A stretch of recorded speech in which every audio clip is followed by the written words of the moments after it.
these 4 days I think is going to be awesome. These guys are going to expect a lot of test racing. It's going to have a bit of old school there. I think it's going to be an interesting 4 day for them. You know, that's where really the result comes from. I feel it's about how fast they can race. The tests themselves, we've got 3 different tests, which is the Yamaha grass track one. It's nice, open and flowing. We should see some really awesome racing going on there. The other 2 tests, the KTM one is in a forest plantation which has been pushed through. Got a bit of nice shade, it's holding a bit of moisture, and really it's probably a fairly tight test for the riders, but it's around the 6 minutes long. And they have the one Enduro test which they'll pre-ride this morning, and then they'll race it later today, and it's over the 3K mark, and it's probably going to be the real challenging one. It's nice and wide for different lines, but I'm sure it's really going to get really ruddy and single lined. More likely you probably see ruts up around knee-high deep, even not more. So that'll be the big challenging test. I think it's going to be a test that it's easy to make mistake and maybe lose time. So I'm sure that's what the riders are going to be thinking there today.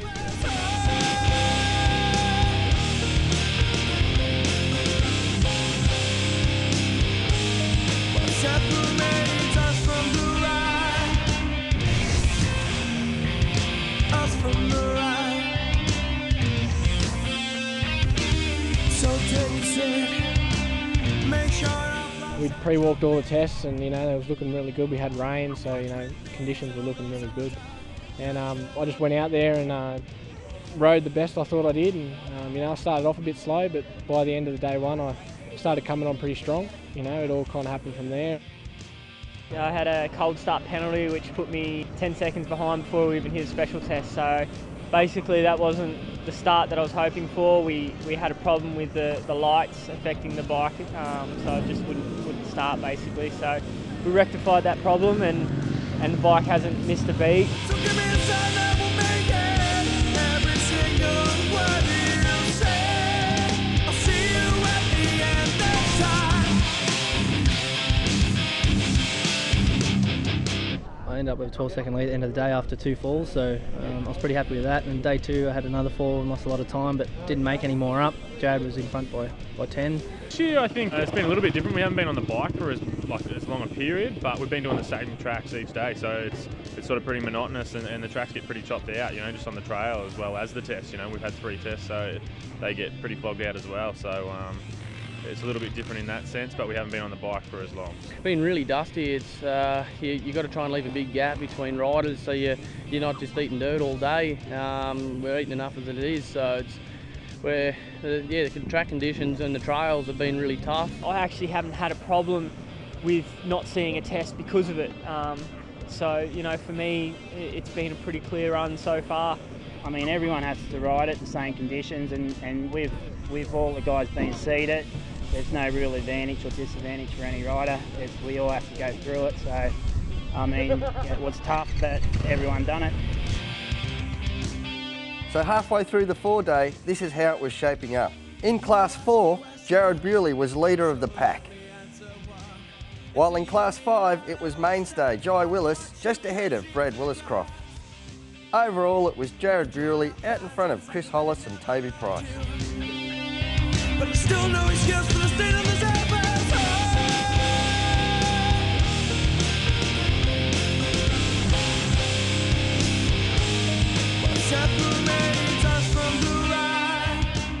After today, they'll have a work period this afternoon, which is only for 15 minutes, and you'll see these guys change their tyres in 15 minutes, front and rears. They'll probably have new filters, change of gearbox oil, and back into the compound for tomorrow's racing. And it is a little different. It's just not 4 races each day over the 4 days. These guys have got to do their work on their own bikes. They get a little bit of assistance only in the fuel control. So anything that goes wrong on the trails, they're carrying the tools in their bum bags. They've probably got spare plugs or levers or anything like that. So if they do have a fall or whatever, they can change it along the way. But on the day of competing, they only can change what they can carry. The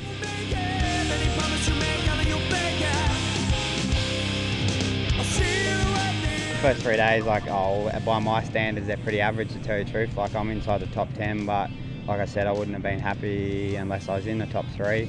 I've just done everything I can at my best, and you just have races like that. It hasn't gone my way sort of really at all. I don't know, I'm sort of interested to see some of my times at the end of today, because I started to get the hang of it a bit. Start to the 4 day, but the track's just got that rough, and I just struggled in the rough, real dusty surfaces, and I had a few falls, and and that sort of probably messed me up a little bit, I suppose. But like I tried and I wasn't on the pace, so that's just the way it is, I suppose. You win a few, you lose a few. After the first day, I come out on top. I had about a 10-second lead, and then I built on that yesterday and made it about 25 going into today. But like I said, I had a few small mistakes, and I think I've thrown all that away.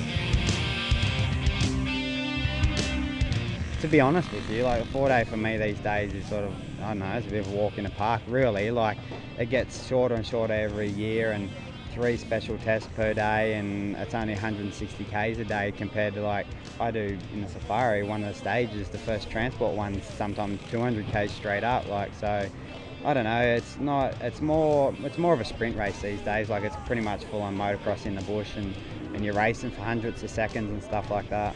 I'm having fun out there, so, you know, why not enjoy it?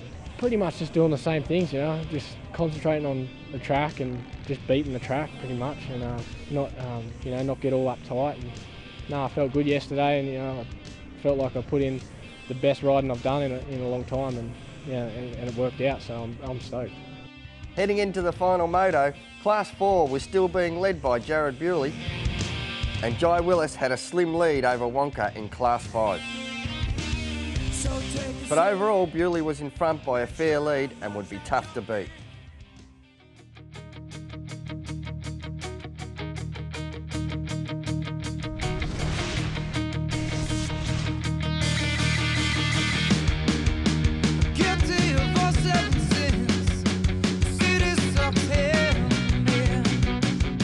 After 3 days of racing in the bush themselves against the clock, they turn up at this motocross and got to line up as a motocross race. Bewley and Hollis are holding a really good pace, and it's going to come right down to the last motos. I've got to win, basically straight up win, and win by a fair margin. So, you know, I've got my work cut out. Then the guys want to battle it out, then I'll let them battle it out. But, you know, I've just got to ride a smart race. And if I can be up there with the front guys and whatever, just do my best and try and salvage some kind of pride out of the event. It's going to be on, you know. There's going to be a fair few good guys on the gate when we go into the final moto. So just try your best, and try not to go down and lose too much time or anything like that.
Clean moto, you know, so that's all I wanted to have, and yeah, I'm proud.